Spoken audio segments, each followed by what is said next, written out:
우리는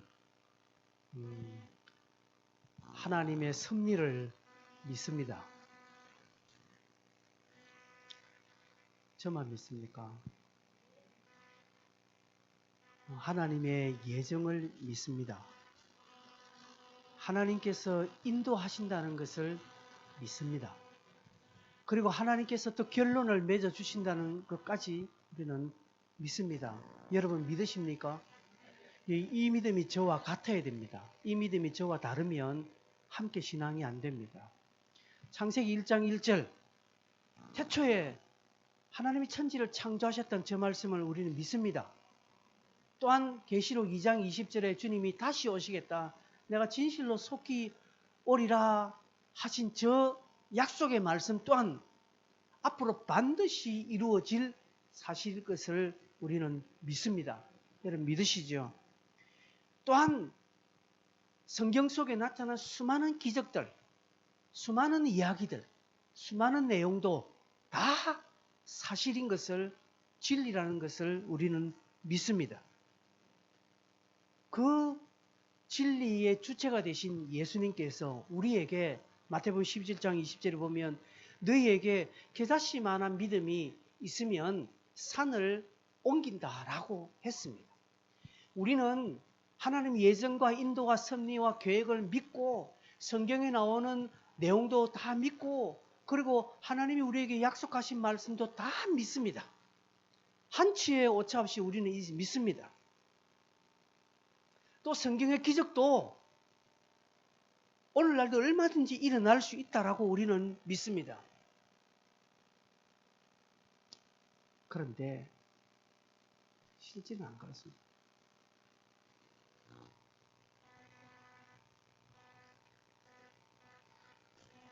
저도 헷갈립니다.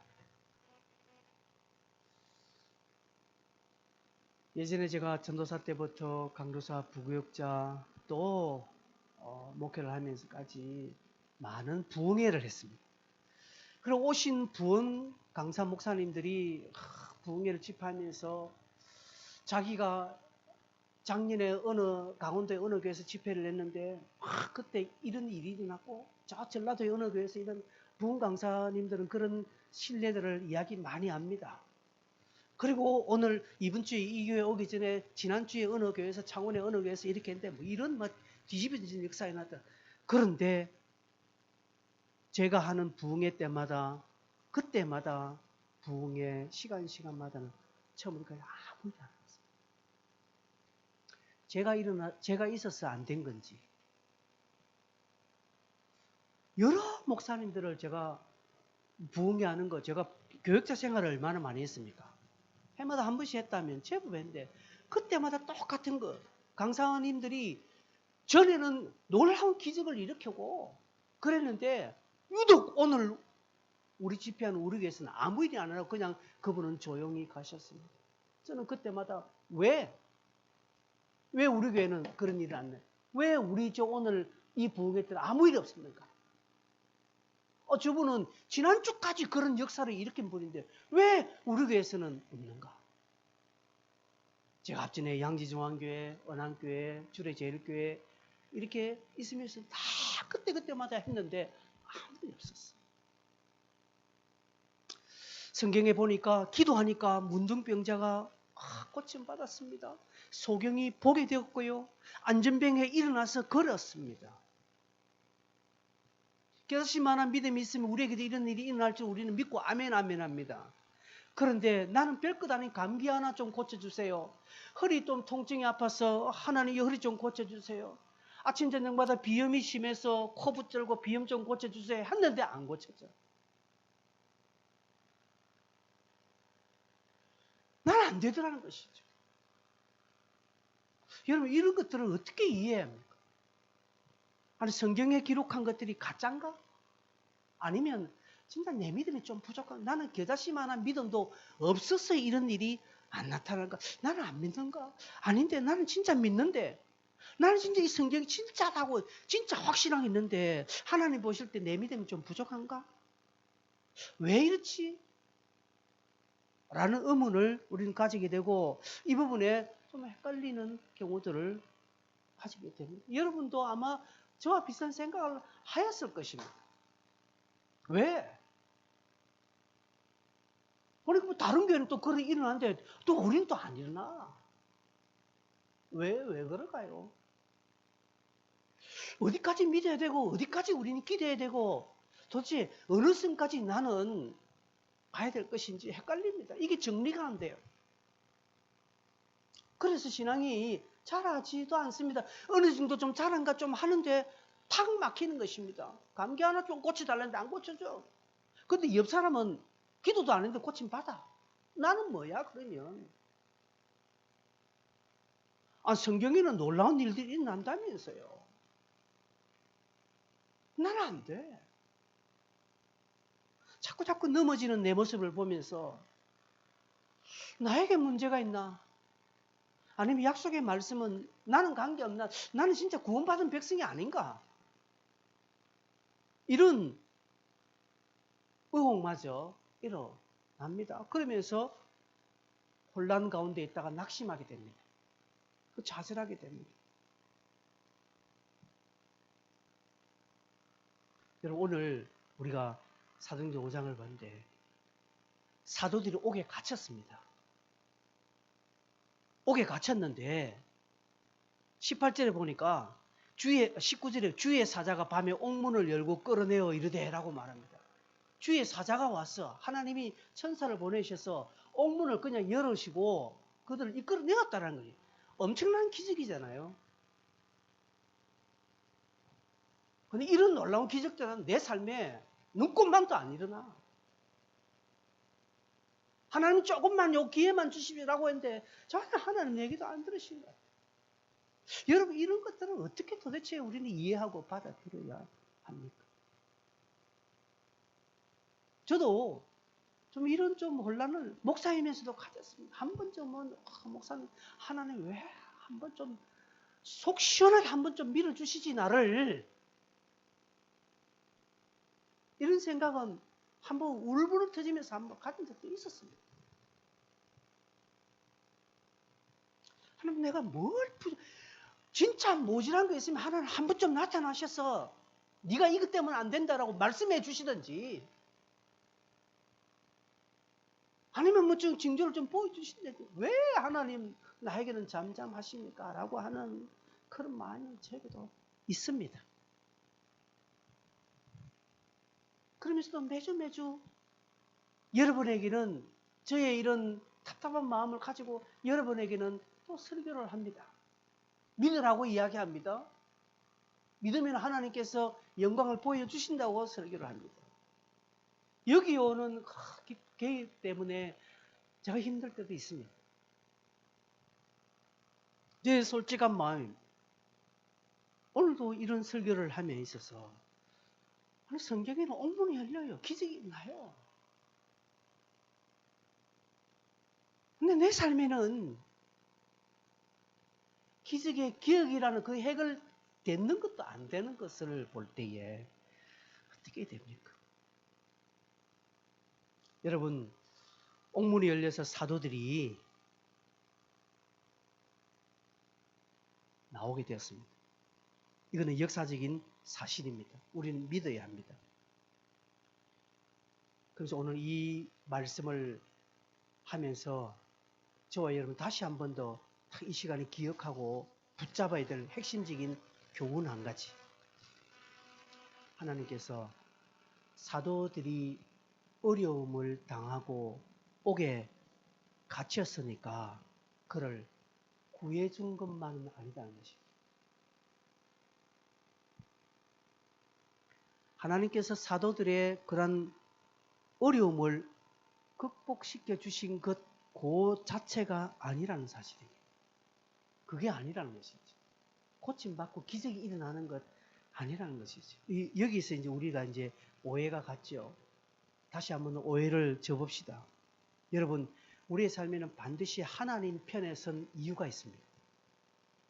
제가 방금 조금 전에 울분을 토하면서 하나님 앞에 외쳤던 그 사실에 하나님의 입장에서는 분명한 이유가 있다는 것이. 나는 그걸 몰라서 애달하지만 하나님의 입장에서는 이유가 있다는 것이. 여러분, 성경의 기적, 성경의 놀라운 어떤 사건들, 이런 것들은요, 그냥 단순히 기적, 단순하게 그냥 막 병 고치고 그런 평상시 쉽게 보지 못하는 그런 놀라운 일들이기 때문에 성경에 기록된 것이 아니라 하나님의 편에선 하나님의 이유가 있다라는 사실입니다. 본문도 동일합니다.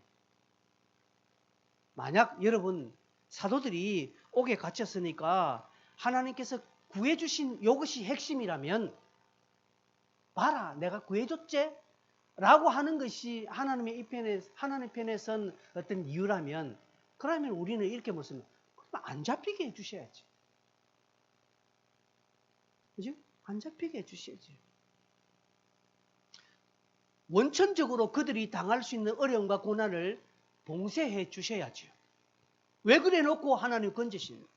병 줬다가 약 주시는 분이십니까? 라고 항변할 수 있습니다. 근데 하나님의 입장에서는 그게 아니라는 것이죠. 하나님이 기적을 일으키시고 병 고쳐주시고 옥문을 열고 구출해 주신 것은 단순하게 그들의 병을 고치고 단순하게 기적을 베풀어 주시고 단순하게 그들을 이끌어 주시기 위하여, 그렇게 해서 하나님께서 자신의 어떤 능력을 가시하기 위해서 하신 것이 아니라 하나님 앞에서는 분명하게 구출해 주실 때는 이유가 있는 것입니다.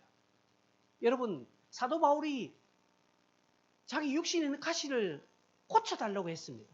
근데 하나님 안 고쳐주셔서. 왜 그랬습니까? 내 은혜가 네게 족하다라고 하면서 약 올리시는 것도 아니면서 하나님 안 고쳐주셔서. 왜 그렇습니까? 하나님의 편에서는 이유가 있다는 것이죠. 여러분, 저와 여러분의 삶에 여러 가지 크든 적든 간에 삶에 여러 가지 이유들이 있습니다. 우리는 이것을 가지고 소위 내가 왜 그렇지? 이런 원망 저런 원망합니다. 저 사람 때문에 저것 때문에 이것만 아니었으면 이런 일이 아닐 것인데 라고 하면서 온통 상황과 조건을 우리는 원망하고 그게 울분을 토합니다. 여러분, 그게 아니면은 내 삶에 정말 행복했을까요? 내가 저 사람 안 만났으면 내 삶은 승승장구했을까요? 내 환경이 이런 환경에서 내가 안 태어났으면 나는 정말 대단한 사람 되었을까요? 그거는 우리 말이고 하나님의 편에서는 안 그렇다는 것이죠. 여기서 우리 반드시 주목해야 될 점은 구출받은 이 사도들 있죠. 그죠? 오늘 옥문을 열고 나온 하나님의 놀라운 기적을 경험한 사도들은 훗날 다 비참하게 죽었습니다.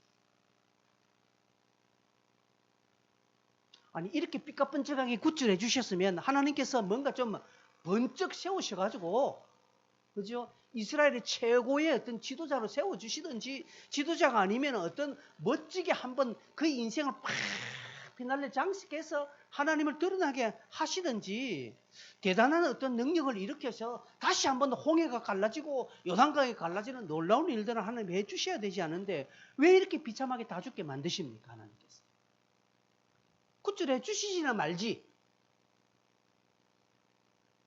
여러분, 왜 그렇게 했습니까? 이것은 하나님께서 단순하게 사도들이 당한, 오늘 저와 여러분이 당한 어려움을 명쾌해 주시는 분이 아니라는 사실입니다. 우리는 하나님을 늘 그렇게만 생각합니다. 하나님이 나를 좀 도와주셔야 되고, 하나님이 나를 복 주셔야 되고, 하나님 내게는 이렇게 해주셔야 될 뿐으로만 생각하는 겁니다.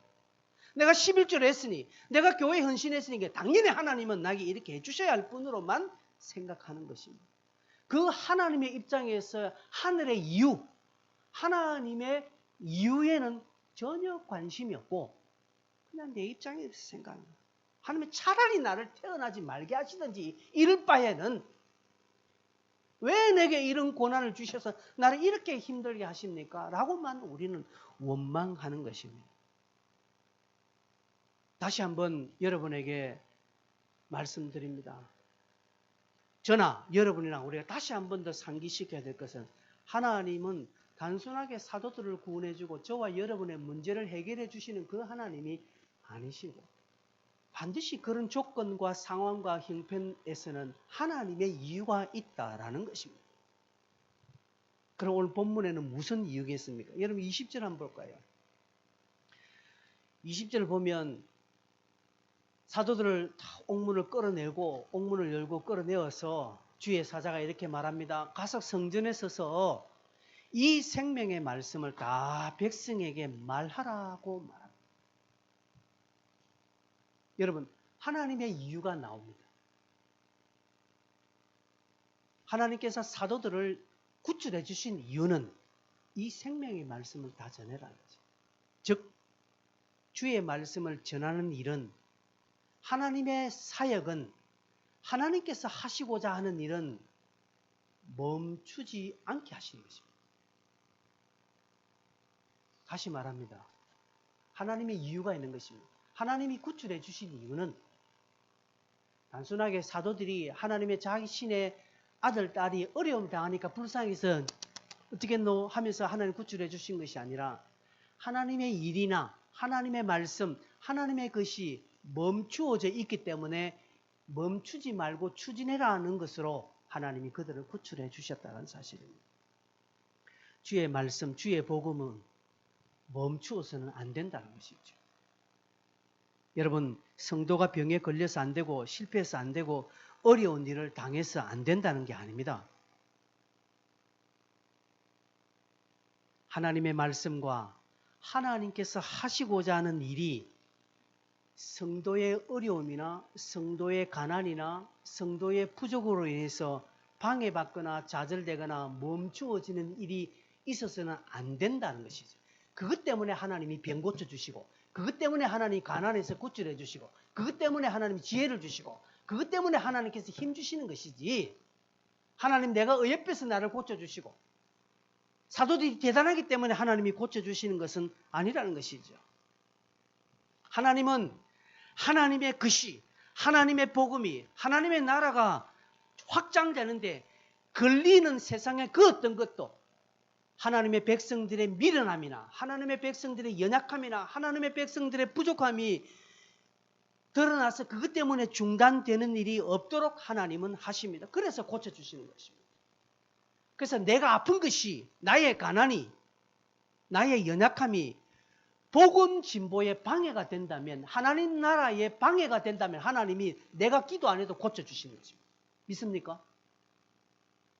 그런데 때로는 나의 가난이, 나의 연약함이, 나의 미련함과 우둔함과 나의 부족함이 하나님 나라를 드러내고 하나님의 복음을 진보하는 데 도움이 된다면 하나님 나라를 안 고쳐주시는 것입니다. 왜 사도 바울을 안 고쳐주실까요? 하나님 나라에 도움이 되었기 때문에. 하나님의 복음 확장에 사도 바울의 육신의 가시가 도움이 되기 때문에 하나님을 안 고쳐주시는 거예요.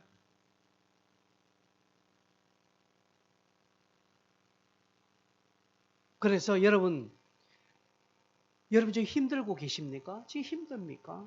좀 어렵습니까? 고생이 되고요. 가난 때문에, 연약함 때문에 이런 게 있습니까? 왜 나를 이렇게 그렇게 하지 마. 아, 하나님의 이유가 있구나라고 생각하셔야 됩니다.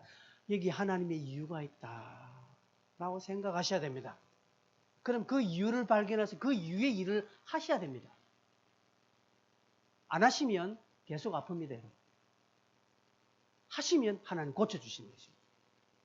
거기에 하늘의 비밀이 있는데 우리는 이걸 깨닫지 못하고 그냥 내가 처한 형편 상황만 투덜투덜 거리고 있다라는 것이죠. 그러니까 자꾸 언밸런스, 하나님과 우리가 언밸런스 되면 아무것도 안 되는 것이죠.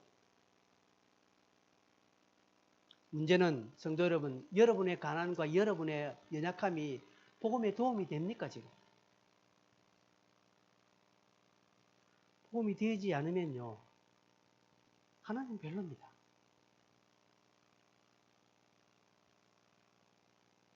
여러분의 지금 수고와 여러분의 지금 애씀이 하나님 나라에 유익하면요, 하나님의 영광이 되고 하나님이 하시는 일에 그게 도움이 되면 하나님이 아주 밀접하게 와주셔서 도와주십니다. 그런데 하나님 나라와 일절 관계없이 그냥만 내대로 살다가 내가 어려움 당하고요, 내대로 살다가 내가 힘들면 하나님께서도 별로 가만 두십니다. 왜요? 그거는 뭐 하나님 굳이 안 고쳐주셔도 병원 가면 고치면 받고 또 시간 지나면 지절을 나을 수 있는 그런 것들이 있으니까 하나님이 그렇게 애달아 하시면서 고쳐주지 않습니다. 설령 옥에 갇힌다도 그냥 두십니다. 어떤 사람은요, 옥에서 나오는 것 자체가 하나님 나라에 방해가 되면 하나님이 안 꺼내주십니다. 이 사실을 저와 여러분이 좀 알아야 됩니다. 이 원리를 모르면요, 가난, 병, 연약함 때문에 늘 불평하고 하나님 뜻을 이해하지 못하고 낙심하고 좌절하고 그렇습니다. 사도들을 구출해 주신 이유는 지금 말씀이 멈추어져 있기 때문에 그렇습니다.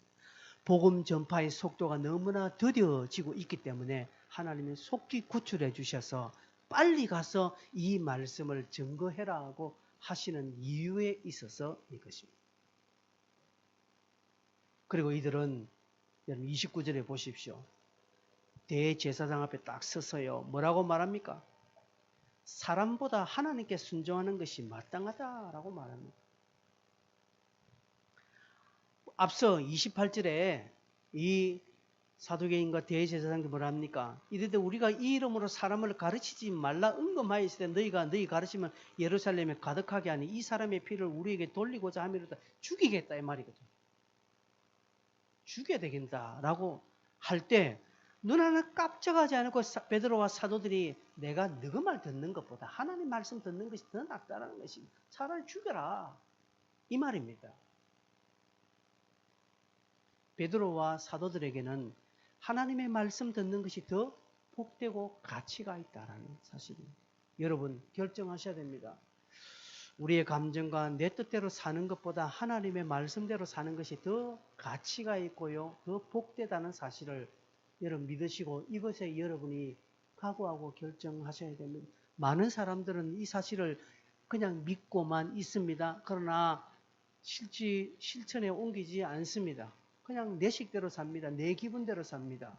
자기 기분 나쁘면요. 이런 말씀 눈에 귀에도 안 들어옵니다. 그러면서 자기 마음대로 가는 것입니다. 그러나 오늘 베드로와 사도들은 이 부분의 신앙 고백이 확고합니다. 내가 너희들 듣는 것보다, 너희들의 말을 듣는 것보다 하나님의 말을 듣는 것이 더 복되다. 여러분, 하나님께서 오늘 우리를 살려주셨고 우리에게 은혜를 베푸셨습니다. 그렇다면 은혜 베푸신 그분을 위해 우리가 살고 그분을 위해 죽는 것이 옳습니다. 그분을 위해 사는 것이 복된 것입니다. 청년 여러분, 취직시험을 앞두고 있으니까 더 간절해지죠. 하나님이 내게 합격시켜 주시면 길 열어주시면 잘하겠다 여러분 하시죠. 인생은 화장실 들어갈 때와 나올 때 다릅니다. 얼마든지 내 자신은 배반할 수 있는 조건이 가득 찬 사람이라는 것을 확고하고 더 낮아지시고 하나님 그리 아니하실지라도 내가 주를 따르겠다라는 기도를 하셔야 됩니다. 장년 여러분, 하나님이 여러분에게 복을 주셔야 될 이유를 여러분이 가지셔야 됩니다. 여러분은 전혀 복음과 하나님의 일에 말씀 확장에 전혀 관심이 없는데 복 달라고요. 하나님은 거기에 별로입니다. 여러분의 지금 연약함과 여러분의 고통과 여러분의 가난과 여러분의 아픔이 복음의 확장이 되고 있다는 사실을 여러분 기억하시고요. 분명한 이유가 그럼 분명한 그 이유를 찾으셔야 됩니다. 나는 지금 아무것도 없는데 왜 아프지? 내 같은데 무슨 일을 하고? 아니요. 분명히 그 사람에게는 그 아픔과 그 연약함과 그 가난과 그 고통을 통해서 누군가에게 지금 하나님의 것이 증거되어야 되는데 안 하고 있으니까 계속 지금 아프다는 것이죠.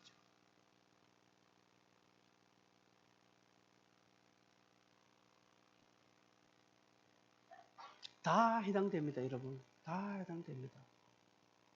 그래서 여러분, 좁게 시야를 내게만 두지 마십시오. 내가 왜 이리 지금 아프지? 내가 왜 이리 가난할꼬? 내가 왜 이리 지금 자꾸 어려운 일이 자꾸 반복되지? 그러면 이것이 지금 하나님 나라에 지금 뭔가 유익되고 있기 때문에 하나님께서 그냥 이렇게 지금 계속적으로 밀고 가시는가 보다. 그러면 지금 계속 이 상황이 반복되는 것은 뭔가 지금 하나님의 입장에서는 지금 그의 나라에 도움이 안 되기 때문에 두시나 보다. 그러면 도움되는 쪽으로 내가 방향을 틀어야 됩니다. 그러면 나 연약함 때문에 하나님의 것이 지금 나를 통해서 흘러나오는 것이 막혀져 있다는 것인데 그럼 어떻게 하면 풀려질까? 라고 하셔야 됩니다. 그래서 여러분 4월부터 6월까지 우리 한 영혼을 인도하자는 이유가 여기에 핵심이 있는 것입니다. 그래야 하셔야 됩니다. 여러분을 통해서 반드시 그 영혼이 있습니다. 여러분의 입을 통해서 하나님의 말씀이 증거되어야 될 분명한 영혼이 있습니다. 그 영혼에게 여러분이 그 사실을 전하고 그 말씀을 전하고 복음을 전하면 하나님 여러분의 환경을 회복시켜 주실 것입니다. 이번 주간 이 고난 주간이 오늘 종료주일입니다. 우리가요 고난에 대한 태도를 가지셔야 합니다. 제가 주보에 글을 쓰는 고난은 행위가 아닙니다. 여러분 내가 금식한다고 고난에 동참하는 거 아닙니다. 이번 고난 주간에 내가 막 집에 안 들어가고 그냥 교회에서 내가 철학 음식해야지 그런다고 그 사람이 고난에 동참하는 거 아니에요. 고난이 무엇입니까? 하나님의 것을 드러내기 위하여서 내 것을 포기하는 것이 고난입니다. 하나님의 말씀을 증거하기 위해서 하나님의 복음을 사람들에게 널리 알리기 위해서 그걸 하기 위해서 내가 포기해야 될 것이 있는데 그 포기가 고난이라는 사실. 근데 이거 포기 안 하잖아요. 안 한다라는 것이죠. 왜? 손해되니까. 그거 포기하면 돈이 없어지고 그거 포기하면 내 시간 손해보고 그거 포기하면 내가 하고 싶은 거 내 못하니까 안 하는 것입니다. 안 하면 내가 당하는 고통을 계속 내가 안고 가야 되는 것입니다. 그러기에 성도 여러분, 오늘 이 말씀을 좀 깊이 명심하시고 방향을 조금 선회해 봅시다. 아, 나를 통해서 지금 하나님 것이 지금 멈추어지고 있구나. 그렇다면 나를 통해서 하나님 것이 막힘없이 드러나도록 하기 위해서 내가 이 부분에 순종해야지 라고 하면서 이 부분 내가 순종하려고 하니까 아, 내가 시간이 좀 들어가고 물질로 좀 들어가고 내가 내 삶도 좀 포기해야 되겠네. 그래서 당하는 것이 고난입니다. 그것이 고난입니다. 엉뚱한 게 고난이 아니고요. 마지막 두 번째로 왜 하나님이 이끌어 주셨습니까? 그는 정인으로 부르셨기 때문입니다. 여러분 32절을 한번 볼 거예요. 31절에 이렇게 말합니다. 우리는 이 일의 정인이요 라고 말합니다. 하나님이 자기에게 순종하는 사람들에게 주신 성령도 그러하니라고 말합니다. 이 일의 정인이다 라고 말합니다. 여러분 성경에 이 일에 숫자가 있죠. 4대 있죠. 밑에 각주에 뭐라고 되어 있습니까? 말씀에라고 되어 있어요. 사도들이 말하는 우리는 이 말씀의 정인이요 라고 말하는 것입니다. 그럼 그 말씀이 무엇입니까?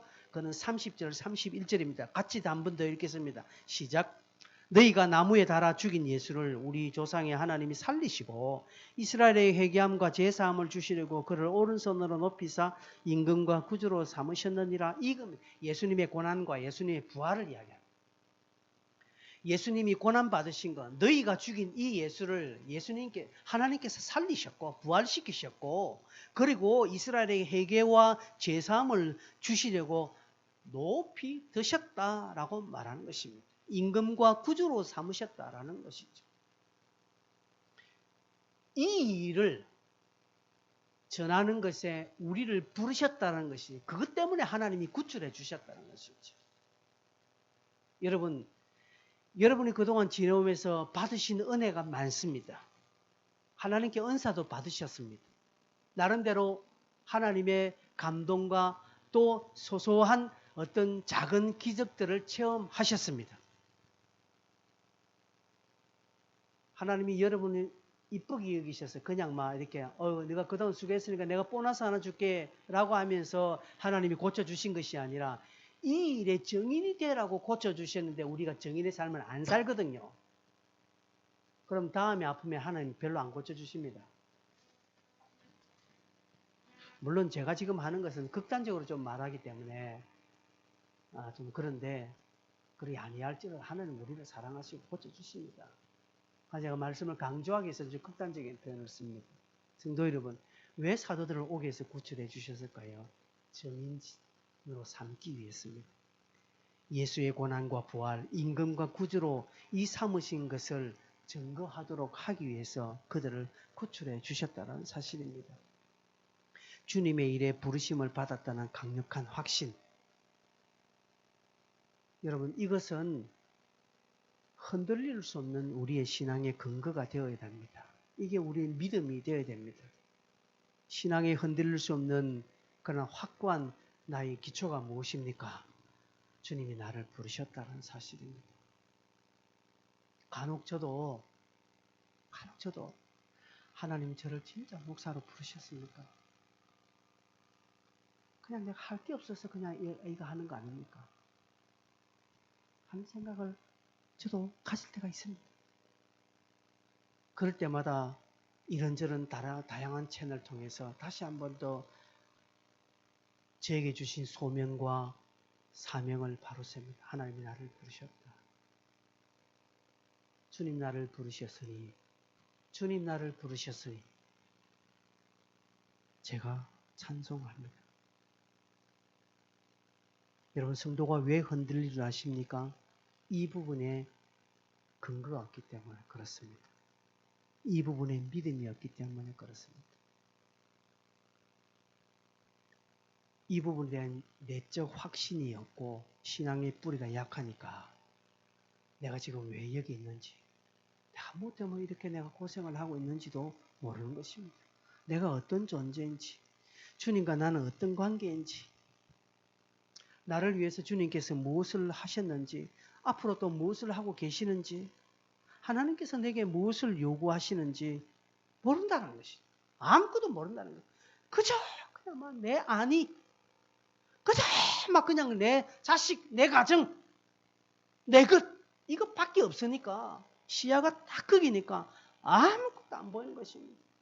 그러니 고개 하나 딱 다치면요, 그냥 막 다른 것은 막 아낌없이 그냥 포기하는 거예요.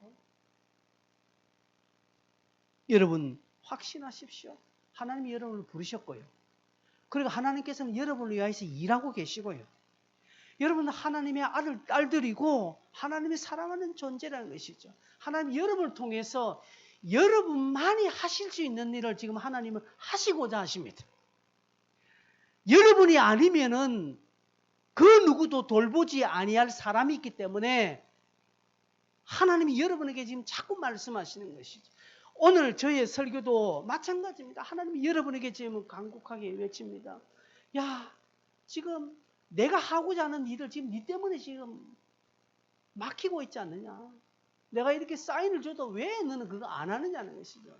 네가 그 일을 해라. 와서 내한테서 막 해달라 소리는 하지 말고 네가 그 일을 하면 내가 해줄게 라는 것이 하늘의 뜻인데 우리는 이 순서도 모르고요. 이 부분에 대한 어떤 내적 확신, 믿음이 없으니까 자꾸 반대로 우리는 하나님께 딜을 합니다. 하나님이 내 해주시면 내가 할게요. 이렇게 합니다. 그렇게 하면요. 그렇게 순서가 바뀌면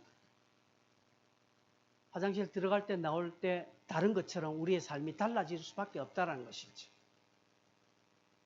변화받기 전 사도들이 그랬습니다. 제자들은요. 하나님이 해주시면 뭔가 하는 쪽으로 나갔습니다. 그러니 딱 십자가 앞에서는 그들은 다 도망간 것입니다. 그러나 성령을 받고 성령 충만하니까 이들은요 바뀌어버렸습니다. 이제는 하나님이 해주신 것과 그들의 삶이 달라졌다는 것이죠. 여기에 옥문에 옥에 갇힌 사도들은요 구해달라고 기도한 적 없었습니다. 이들이 애걸복걸하면서 하나님 살려주세요 라고 기도하지 않았습니다. 기도했다는 흔적이 없습니다. 그런데 하나님께서 급하시니까 하나님의 자기의 것이 막혀버리니까 하나님께서 고쳐주셨다는 사실입니다. 여러분 이 원리를 알면 흔들릴 수 없습니다. 힘들고 어려워도 굳굳하게 믿음을 지켜나갈 수 있습니다. 그러나 이게 없으면요 늘 흔들립니다. 그냥 자기 감정이 딱 중심에서 자기가 좋으면 그냥 막 하는 거예요. 자기 안 좋으면 그냥 막 다 까는 거예요. 사도들이 감옥에서 구출되고 병중에서 고침받고 그리고 그들이 놀라운 일 든든한 앞에 설 때 또한 앞으로 순교의 자리에서도 흔들리지 않는 분명한 이유는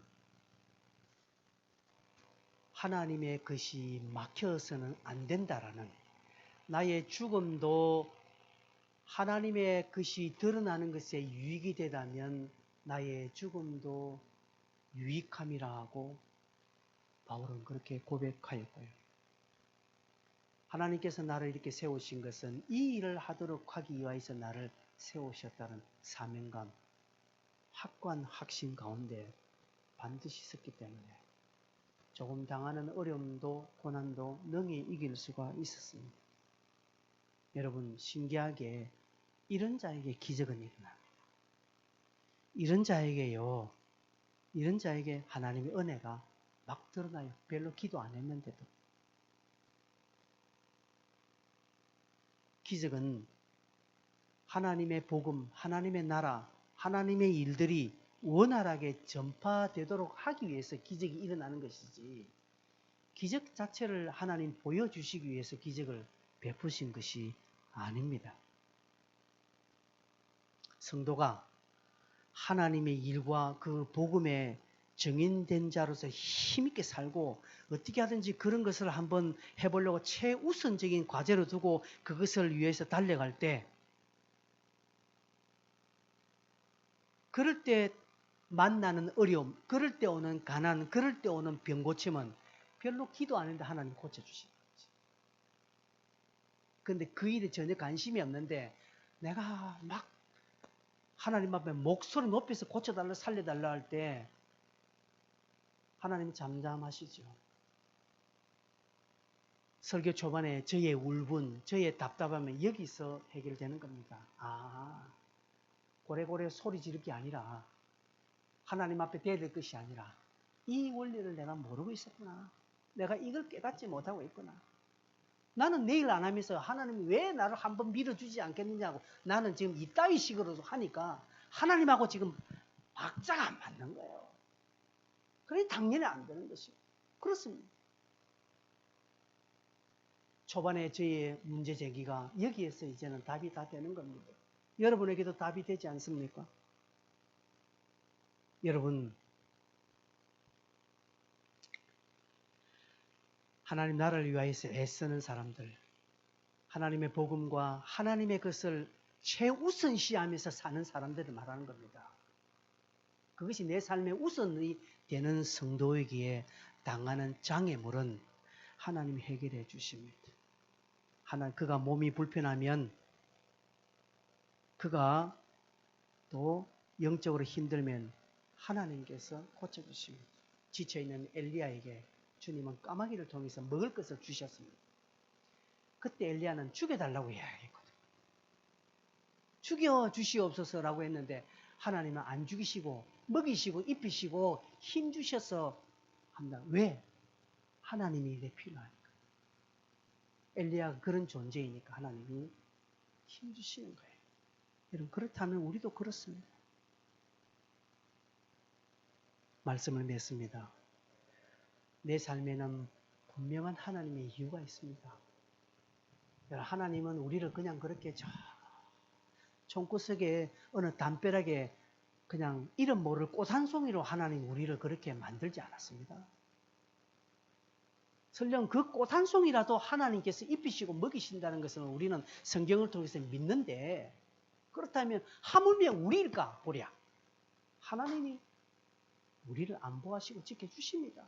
그런데 내가 관심이 그 하나님 나라, 하나님의 복음 여기에 관심을 두지 않고 그저 내 먹고 살고, 그냥 내 하나 잘 되는 것을, 그냥 내 육신 편하고 그냥만 내 주 요것밖에 없으니까 하나님이 답답하셔서 야 이것들아 눈 좀 들으라고 지금 저를 통해서, 제 입을 통해서 지금 말씀하시는 것 같아요. 저에게도 그렇게 말씀하시는 거고.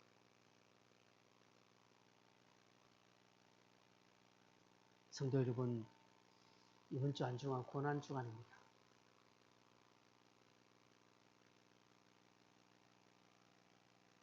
여러분에게 제가 이번 한 주간 고난 주간이니까 특별하게 좀 저녁 기도를 특별하게 좀 해볼까 이렇게 계획을 잡고,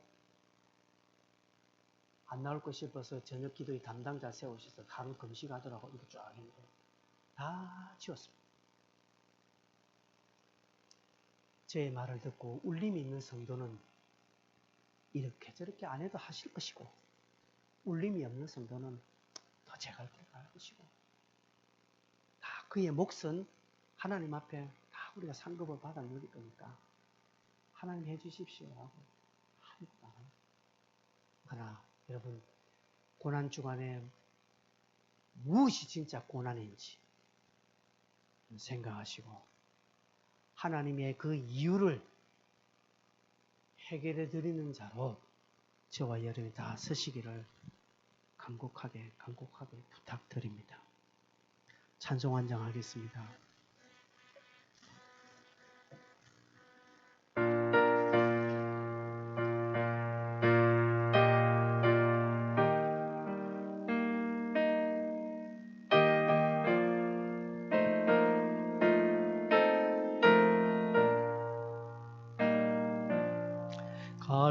갈보리 산 위에 십자가 섰으니 주가 고난을 당한 표라. 험한 십자가를 내가 사랑함은 주가 오열을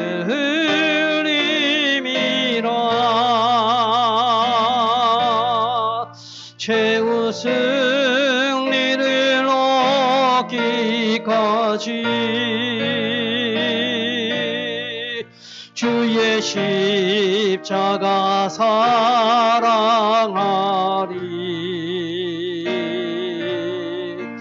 빛난 멸류관 받기까지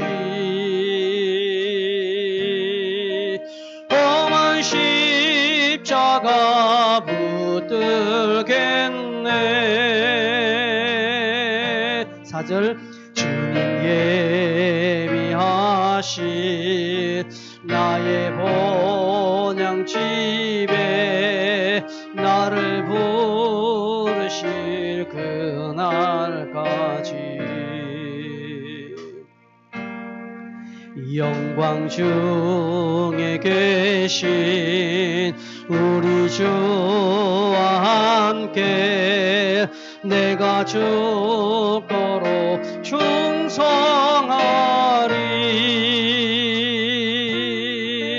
최후 승리를 얻기까지